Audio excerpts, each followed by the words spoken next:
আমরা এই পুরো ভিডিওতে জানবো হাতের লেখা কিভাবে সুন্দর বানানো যায়। জেগে ওঠো চ্যানেলে তোমাদের সবাইকে স্বাগত। নাম্বার 1, কিছু স্টুডেন্টের হাতের লেখা খুবই ছোট, আবার কিছু স্টুডেন্টের লেখা ঠিক ততটাই বড়। তাই তোমাদের হাতের লেখা যদি খুব ছোট অথবা খুব বড় হয় তাহলে সেটা অবশ্যই ঠিক করো।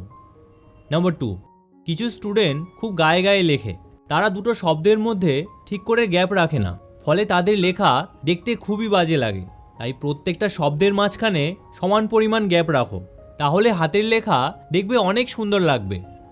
নাম্বার 3, কিছু স্টুডেন্ট খুব পেঁচিয়ে পেঁচিয়ে লেখে, ফলে তাদের লেখা টিচারদের পড়তে খুব অসুবিধা হয়, ফলে অ্যান্সার সঠিক হওয়ার পরেও ফুল মার্কস তারা কখনোই পায় না।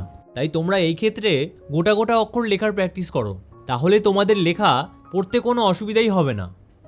নাম্বার 4, কিছু স্টুডেন্ট লিখতে লিখতে তাদের লেখার যে লাইন তা একদম বেঁকে যায়, তাই সেই ক্ষেত্রে তোমরা লাইন টানা খাতায় কয়েকদিন লেখার প্র্যাকটিস করো, তাহলে এরপর যখন সাদা খাতায় লিখবে তখন দেখবে লেখাগুলো আর বেঁকে যাচ্ছে না। নাম্বার 5, অনেক স্টুডেন্ট বাংলা অথবা ইংলিশ অক্ষরগুলো ঠিক করে লিখতে পারে না, বিশেষ করে যেই অক্ষরগুলো একটু কঠিন সেগুলো তাদের লিখতে খুবই অসুবিধা হয়। তাই এই সমস্যা দূর করতে হলে যেই অক্ষরগুলো লিখতে অসুবিধা হয় সেগুলো দেখে দেখে সঠিকভাবে লেখার প্র্যাকটিস করো। নাম্বার 6, বেশিরভাগ স্টুডেন্ট লেখার মধ্যে অনেক কাটাকাটি করে ফেলে, ফলে তাদের লেখা দেখতে খুবই বাজে লাগে। তাই সেই ক্ষেত্রে কাটাকাটি যাতে না হয় সেই চেষ্টাই করো। তার জন্য লেখার আগে কথাটা মনে মনে ভেবে নাও, তাহলে ভুল হওয়ার সম্ভাবনা অনেক কমে যাবে। এছাড়া বাড়িতে সেই অ্যান্সারগুলো কয়েকবার লেখার প্র্যাকটিস করো, তাহলে এক্সামে গিয়ে আর ভুল হবে না।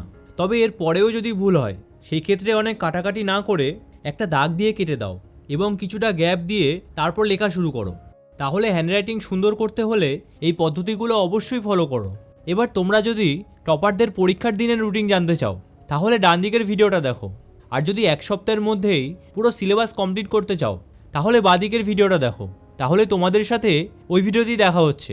ভিডিওটা ভালো লাগলে চ্যানেলটা অবশ্যই সাবস্ক্রাইব করো।